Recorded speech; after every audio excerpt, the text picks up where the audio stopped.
नमस्ते दोस्तों, आपका स्वागत है हमारे चैनल पर।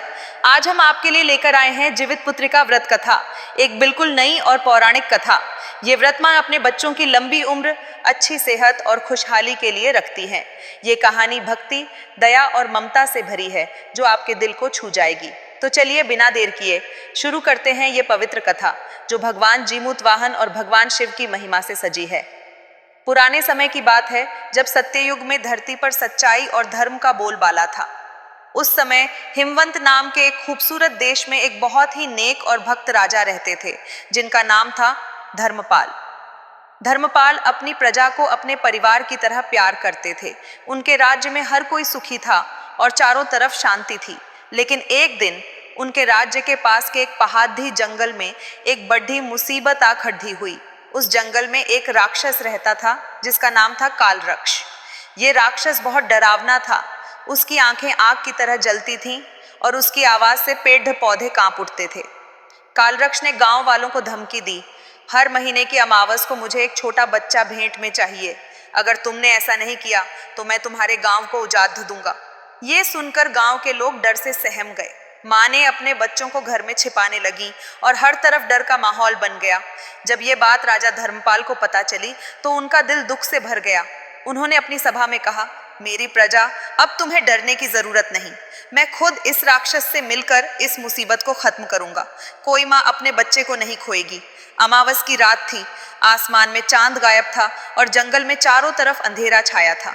राजा धर्मपाल बिना किसी डर के कालरक्ष के ठिकाने पर पहुंच गए। उन्होंने जोर से पुकारा, ऐ कालरक्ष, सुन, अब से कोई बच्चा तेरी भेंट नहीं बनेगा। मैं खुद तेरे सामने खड़दहा हूं। तू जो करना चाहता है मुझ पर कर।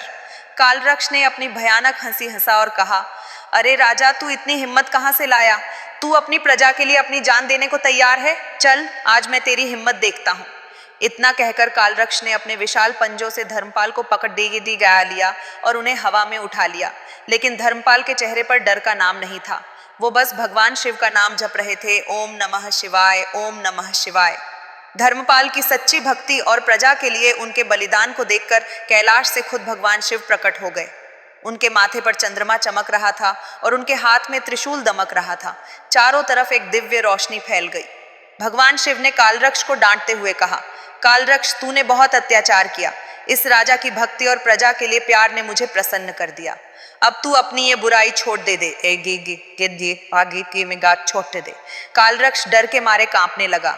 उसने धर्मपाल को तुरंत छोड़ दिया और भगवान शिव के सामने सिर झुका लिया।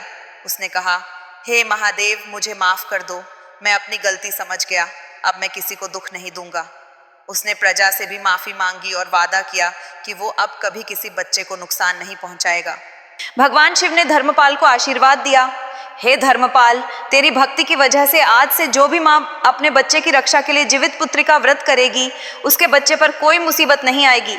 उसका बच्चा लंबी उम्र जिएगा और हमेशा सुखी रहेगा। बस दोस्तों, यहीं से जीवित पुत्रिका व्रत की शुरुआत हुई। हिमवंत के लोग बहुत खुश हुए। माएँ अपने बच्चों की रक्षा के लिए ये व्रत करने लगी। धीरे धीरे ये बात पूरे देश में फैल गई और आज भी माएँ बड़ी श्रद्धा से ये व्रत रखती हैं। अब सुनो, एक गांव था नीलपुर। वहां एक माँ रहती थी जिसका नाम था लक्ष्मी। लक्ष्मी का एक बेटा था कुणाल, जो 9 साल का था। कुणाल बहुत चंचल और प्यारा था, लेकिन उसका स्वास्थ्य ठीक नहीं रहता था। एक दिन लक्ष्मी को एक साधु मिले। साधु ने कहा, माँ, तेरे बेटे पर थोड़ी मुसीबत है। अगर तू जीवित पुत्रिका व्रत करेगी तो भगवान धर्मपाल और शिव जी की कृपा से तेरा बेटा ठीक हो जाएगा। लक्ष्मी ने साधु की बात मान ली। उसने आश्विन महीने की कृष्ण पक्ष की अष्टमी को व्रत रखा। सुबह जल्दी उठकर नहाया, साफ कपड़े पहने और घर में एक छोटा सा पूजा स्थल सजाया। उसने भगवान धर्मपाल और शिव जी की पूजा की।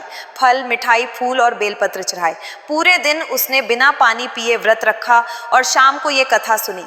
उसने मन से प्रार्थना की, हे भगवान, मेरे कुणाल को लंबी उम्र दो। उसे हर बीमारी और मुसीबत से बचाओ। व्रत के असर से कुणाल की सेहत धीरे धीरे ठीक होने लगी। वो पहले से ज्यादा ताकतवर और खुश रहने लगा। लक्ष्मी का घर हंसी खुशी से भर गया। गांव में ये बात फैल गई और बाकी माएँ भी ये व्रत करने लगीं। तो दोस्तों, ये थी जीवित पुत्रिका व्रत की एक नई और पौराणिक कथा। ये कहानी हमें सिखाती है कि सच्ची भक्ति और प्यार से कोई भी मुसीबत हटाई जा सकती है। अगर आप ये व्रत करते हैं या इसके बारे में और जानना चाहते हैं तो हमें कमेंट में ज़रूर बताएं। इस कथा को अपने दोस्तों और परिवार के साथ शेयर करें। हमारे चैनल को सब्सक्राइब करें, वीडियो को लाइक करें और बेल आइकन दबाएं ताकि आपको हमारी हर नई कथा और भक्ति वीडियो की खबर मिले। जय भगवान धर्मपाल, जय श्री शिव शंकर।